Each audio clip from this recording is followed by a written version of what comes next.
اعوذ باللہ من الشیطان الرجیم بسم اللہ الرحمن الرحیم۔ السلام علیکم اسٹوڈنٹس، آج ہم لیکچر نمبر 35 یعنی 35 میں سبق نمبر 10 کی پڑھائی پلس وضاحت کریں گے۔ تو اسٹوڈنٹس آپ لوگ بک نکالیں، صفحہ نمبر 57 نکالیں، شاباش۔ ڈیٹ بھی لکھ کے 7 رمضان 1441 ہجری اور اپریل میں آج 30 اپریل ہے 2020۔ سبق نمبر 10 کا نام ہے شیب ابی طالب میں محصوری۔ شیب یہ گھاٹی کا نام ہے، ٹھیک ہے، اس کو انڈر لائن کریں اور اس کے اوپر لکھ کے گھاٹی، یہ گھاٹی جگہ کو کہتے ہیں، ٹھیک ہے۔ اور پھر گھاٹی، شیب کا مطلب ہے گھاٹی، محصوری کا مطلب ہے روکا ہوا یا قلعہ بند کرنا، اور عام الحزن کا مطلب ہے اسٹوڈنٹس غم کا سال۔ تو اسٹوڈنٹس اس سبق میں آپ لوگ معاشرتی قطع تعلق کے اسباب جان سکیں گے، شیب ابی طالب میں مسلمانوں کی دوران محصوری مشکلات سے واقف ہو سکیں گے اور عام الحزن کے بارے میں جان سکیں گے۔ تو اسٹوڈنٹس اب فرسٹ نمبر لائن کی طرف دیکھیں، فنگر رکھ دیں۔ آپ کو معلوم ہے کہ کفار مکہ مسلمانوں کو اسلام کی دعوت اور تبلیغ سے روکنے کے لیے ہر چال چل چکے تھے۔ انہوں نے نبی اکرم صلی اللہ علیہ وآلہ وسلم کے چچا ابو طالب کو بھی دھمکی دے کر دیکھ لیا تھا، لیکن اس کا کوئی فائدہ نہ ہوا۔ انہوں نے مکہ میں مسلمانوں پر ظلم و ستم کی انتہا کر دی تھی، یعنی قریش جو کفار مکہ تھے، انہوں نے حضرت محمد صلی اللہ علیہ وآلہ وسلم کے چچا ابو طالب کو بھی دھمکیاں دی تھی، لیکن دھمکیوں کے باوجود بھی اس کا کوئی فائدہ نہ ہوا، یعنی حضرت محمد صلی اللہ علیہ وآلہ وسلم کے جو چچا تھے ابو طالب، اس کو کیا دھمکی دی تھی؟ یہ دھمکی دی تھی کفار مکہ نے ہمارے پیارے نبی کریم صلی اللہ علیہ وآلہ وسلم کے چچا ابو طالب کو کہ وہ حضرت محمد یعنی ابو طالب پر انہوں نے دباؤ ڈالا کہ وہ اپنے بھتیجے حضرت محمد صلی اللہ علیہ وآلہ وسلم کو روکے کہ وہ لوگوں کو اسلام کی دعوت نہ دے، لیکن حضرت محمد صلی اللہ علیہ وآلہ وسلم نے بھی اپنے چچا ابو طالب کو صاف صاف الفاظ میں کہہ دیا تھا کہ اگر یہ لوگ میرے دائیں ہاتھ میں سورج اور بائیں ہاتھ میں چاند بھی لا کر رکھ دیں تو پھر بھی میں اپنا کام جاری رکھوں گا۔ انہوں نے قسم کھائی تھی کہ خدا کی قسم اگر یہ لوگ میرے دائیں ہاتھ میں سورج اور بائیں ہاتھ میں چاند بھی لا کر رکھ دیں تب بھی میں اپنا کام جاری رکھوں گا۔ اب دیکھیں، لیکن اس کے باوجود حضرت بلال رضی اللہ تعالیٰ عنہ، حضرت حباب رضی اللہ تعالیٰ عنہ، حضرت آل یاسر رضی اللہ تعالیٰ عنہ، حضرت مصعب بن عمیر رضی اللہ تعالیٰ عنہ اور حضرت عثمان رضی اللہ تعالیٰ عنہ کی ثابت قدمی نے انہیں مزید آگ بگولا کر دیا تھا۔ پھر جب مسلمان حبشہ ہجرت کر گئے تو مشرکین مکہ کی تمام تر کوششوں کے باوجود وہاں کے بادشاہ نجاشی نے نہ صرف یہ کہ جب مسلمانوں نے حبشہ کی طرف ہجرت کی تو کفار مکہ نے کیا کیا، انہوں نے حبشہ کے جو بادشاہ ہے نجاشی، اس کو قیمتی تحائف جو تھے وہ رشوت کے طور پر دی کہ وہ مسلمانوں کو وہاں سے نکال دیں، لیکن ان مشرکین مکہ کی تمام تر کوششوں کے باوجود نجاشی جو تھا، انہوں نے نہ صرف مسلمانوں کی اچھی طرح سے مہمان نوازی کی، یعنی اچھی طرح سے پیش آئے، بلکہ وہ خود بھی مسلمان ہو گیا۔ اس کے علاوہ وہاں کے لوگ کافی لوگ بھی مکہ آ کر حضور کریم صلی اللہ علیہ وآلہ وسلم سے ملاقات کے بعد مسلمان ہو گئے تھے، یعنی پھر وہاں جب مسلمانوں کی کردار اور اخلاق کو حبشہ کے جو لوگ تھے انہوں نے دیکھا تو وہ بہت زیادہ اس سے متاثر ہوئے اور وہاں سے مکہ آ کر ہمارے پیارے نبی کریم صلی اللہ علیہ وآلہ وسلم سے انہوں نے ملاقات کی اور ملاقات کے بعد پھر وہ لوگ مسلمان ہو گئے۔ اب صفحہ نمبر 58 کی طرف آ جائے شاباش۔ ابھی کفار مکہ کے یہ زحم تازہ ہی تھے کہ مکہ کے دو بڑے معزز اور یعنی معزز کا مطلب ہے عزت دار اور بہادر افراد، یعنی حضرت حمزہ رضی اللہ تعالیٰ عنہ اور حضرت عمر رضی اللہ تعالیٰ عنہ بھی مسلمان ہو گئے۔ حضرت عمر رضی اللہ تعالیٰ عنہ کے قبول اسلام کی وجہ سے مسلمانوں کے حوصلے بلند ہوئے، یعنی جب حضرت عمر رضی اللہ تعالیٰ عنہ نے اسلام قبول کیا تو مسلمانوں کے حوصلے جو تھے وہ بلند ہوئے اور وہ اب آزادی سے کعبہ میں نمازیں ادا کرنے لگے۔ یعنی جب حضرت عمر رضی اللہ تعالیٰ عنہ جو تھے انہوں نے جب اسلام قبول کیا تو مسلمان بہت زیادہ خوش تھے اور وہ پھر آزادی سے کعبہ میں نماز ادا کرنے لگے۔ اچھا پھر کہتے ہیں یعنی اور جس وقت حضرت عمر رضی اللہ تعالیٰ عنہ اور حضرت حمزہ رضی اللہ تعالیٰ عنہ نے اسلام قبول کی تو یہ نبوت کے چھٹے سال پر انہوں نے یہ نبوت کا کون سا سال تھا؟ چھٹا سال تھا، یعنی نبوت کے چھٹے سال پر حضرت حمزہ رضی اللہ تعالیٰ عنہ اور حضرت عمر رضی اللہ تعالیٰ عنہ نے اسلام لائے، وہ لوگ ایمان لائے تھے۔ اچھا، معاشرتی قطع تعلق یعنی تعلق ختم کرنا۔ ان مسلسل ناکامیوں کے بعد اس بار قریش نے بڑی ہوشیاری سے ایک سیاسی چال چلی۔ انہوں نے مل کر ایک تحریر تیار کی جس میں ان سب نے قسم کھا کر یہ وعدہ کیا کہ جب تک بنو ہاشم اور بنو عبد المطلب نبی کریم صلی اللہ علیہ وآلہ وسلم کا ساتھ نہیں چھوڑیں گے، اس وقت تک ان کے ساتھ قبیلہ قریش کا کوئی بھی دوسرا خاندان کسی بھی قسم کا تعلق نہیں رکھے گا، یعنی ان کے ساتھ شادی بیاہ مل جل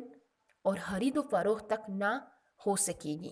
قریش کے ان دونوں خاندانوں یعنی بنو ہاشم اور بنو عبد المطلب سے مکمل طور پر معاشرتی قطع تعلق کیا جائے گا۔ قریش مکہ نے جب یہ تحریر تیار کی تو پھر قریش کے تمام سرداروں نے اس تحریر کو قبول کر کے اس پر دستخط کیے اور نبوت کے 7ویں سال یکم محرم الحرام کو یہ تحریر اس وقت کے دستور یعنی رواج کے مطابق اس وقت کے دستور کے مطابق خانہ کعبہ میں لٹکا دی گئی۔ جو تحریر تھی وہ لٹکا دی گئی، ٹھیک ہے۔ پھر کیا کہتے ہیں؟ بنو ہاشم اور بنو عبد المطلب کے مسلم اور غیر مسلم تمام افراد جناب ابو طالب کے مشورے سے ایک گھاٹی میں جمع ہو گئے۔ سمجھ آ رہی ہے؟ یعنی بنو ہاشم اور بنو عبد المطلب کے مسلم اور غیر مسلم تمام افراد وہ جناب ابو طالب کے مشورے سے ایک گھاٹی میں جمع ہو گئے جسے شیب ابی طالب کہا جاتا ہے۔ یعنی شیب ابی طالب یہ عربی زبان، یہ شیب جو ہے یہ عربی زبان میں شیب گھاٹی کو کہتے ہیں، ٹھیک ہے۔ یہ گھاٹی نبی اکرم صلی اللہ علیہ وآلہ وسلم کے پردادا جناب ہاشم کی ملکیت تھی، جسے شیب ہاشم کی کہا جاتا تھا، جسے کیا کہتے شیب بنی ہاشم کہا جاتا تھا۔ بعد میں آپ صلی اللہ علیہ وآلہ وسلم کے چچا ابو طالب کی طرف منسوب ہونے کی وجہ سے شیب ابی طالب کے طور پر مشہور ہوئے۔ لیکن کیا بنو ہاشم میں سے ابو لہب جو آپ صلی اللہ علیہ وآلہ وسلم کا سگا چچا بھی تھا لیکن ایسا بدبخت تھا کہ اس نے اپنے خاندان یعنی بنو ہاشم کا ساتھ دینے کے بجائے کفار ہی کا ساتھ دیا۔ یہ معاشرتی قطع تعلق بڑی شدت سے 3 سال تک جاری رہا۔ یہ ناکہ بندی اتنی سخت تھی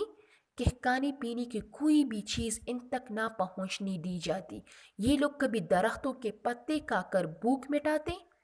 یعنی یہ ناکہ بندی جو تھی یہ اتنی سخت تھی کہ یہ کفار لوگ جو تھے وہ کھانے پینے کی کوئی بھی چیز ان لوگوں تک نہیں پہنچنے دیتی۔ تو یہ لوگ جو تھے یہ جو جناب ابو طالب کے مشورے سے یہ ایک گھاٹی میں جمع ہوئے تھے تو یہ لوگ کبھی درختوں کے پتے کھا کر بھوک مٹاتے تو تو کبھی چمڑے کا کوئی سوکھا ٹکڑا مل جاتا تو اسی کو ابال کر بھوک مٹانے کی کوشش کرتے۔ ان کی بھوک سے نڈال بچوں کی رونے اور چیخنے چلانے کی آوازیں جو تھی گھاٹی سے باہر تک پہنچتی تو بڑے بڑے پتھر دل موم ہو جاتے، لیکن قریش کو ان پر ذرا رحم نہ آتا تھا۔ یعنی ان میں جو بچے تھے بھوک کی وجہ سے، وہ ان کی رونے اور چیخنے چلانے کی جو آوازیں جو تھی وہ گھاٹی سے باہر تک پہنچتے تو بڑے بڑے پتھر جو تھے پتھر دل موم ہو جاتے، لیکن قریش مکہ یہ ظالم یہ کافروں کو ان پر ذرا رحم نہ آتا تھا۔ البتہ حضرت خدیجہ رضی اللہ تعالی عنہا کے بھتیجے حکیم بن حزام کبھی کبھی چپکے سے کچھ خوراک وغیرہ بھجوا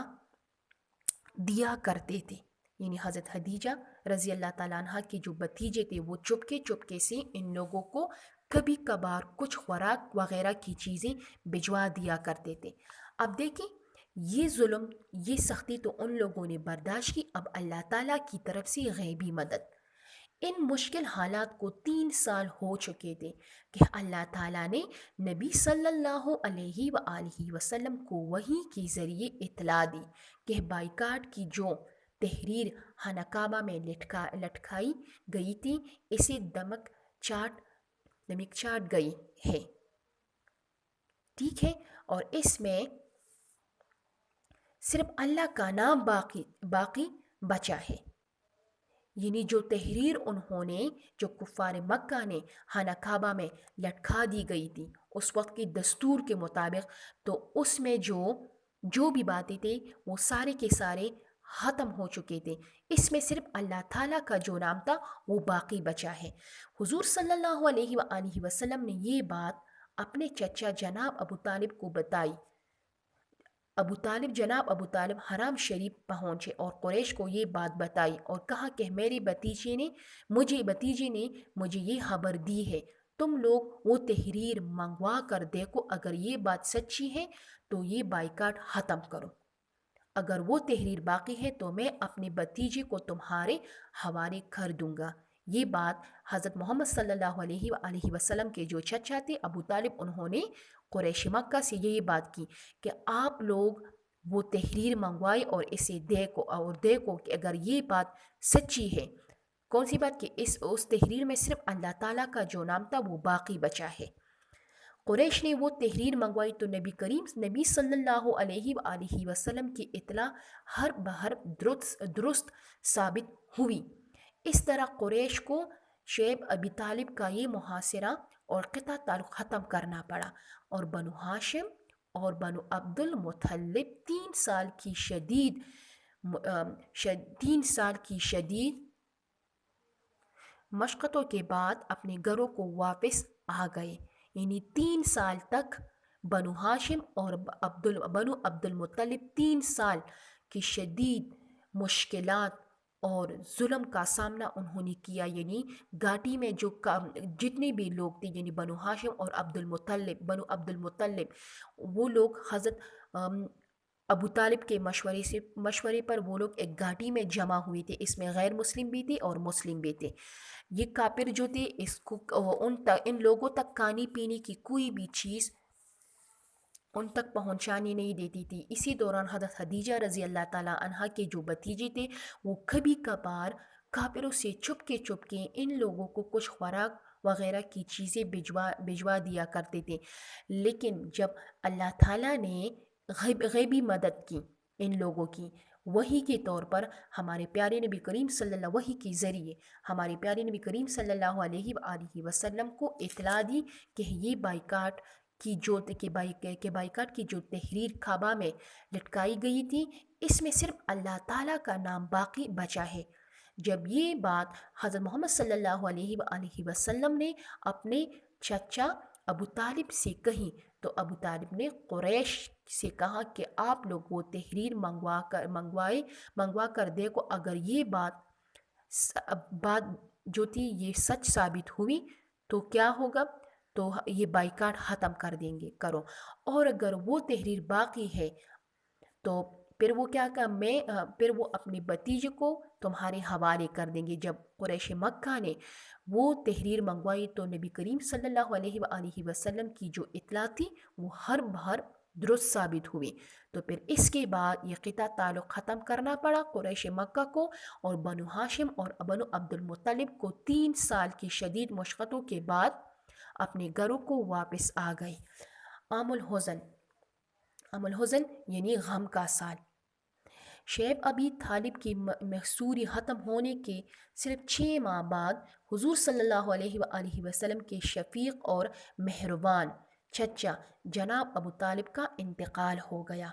انہی دنوں میں آپ صلی اللہ علیہ وآلہ وسلم کی بیوی ام المؤمنین حضرت خدیجہ رضی اللہ تعالی عنہ کا بھی انتقال ہو گیا۔ ان مسلسل مصیبتوں کی وجہ سے آپ صلی اللہ علیہ وآلہ وسلم نے اس سال کو عام الحزن یعنی غم کا سال قرار دیا، اور تاریخ میں یہ سال اسی نام کے ساتھ مشہور ہوا۔ یعنی عام الحزن کا مطلب کیا ہے؟ غم کا سال۔ یعنی اس سال میں حضرت محمد صلی اللہ علیہ وآلہ وسلم یعنی محصوری کے ختم ہونے کے صرف 6 ماہ بعد 6 مہینے بعد حضرت محمد صلی اللہ علیہ وآلہ وسلم کے جو مہربان چچا تھے اس کا انتقال ہو گیا، اور انہی دنوں میں حضرت محمد صلی اللہ علیہ وآلہ وسلم کی بیوی حضرت خدیجہ رضی اللہ تعالی عنہ کا بھی انتقال ہو گیا۔ تو ان مسلسل مصیبتوں کی وجہ سے ہمارے پیارے نبی کریم صلی اللہ علیہ وآلہ وسلم نے اس سال کو عام الحزن یعنی غم کا سال قرار دیا، اور تاریخ میں یہ سال اسی نام کے ساتھ مشہور ہوا۔ تو اسٹوڈنٹس، آج کے لیکچر میں ہم نے سبق نمبر 10 کی جو پڑھائی پلس وضاحت تھی ہم نے وہ مکمل کر دی۔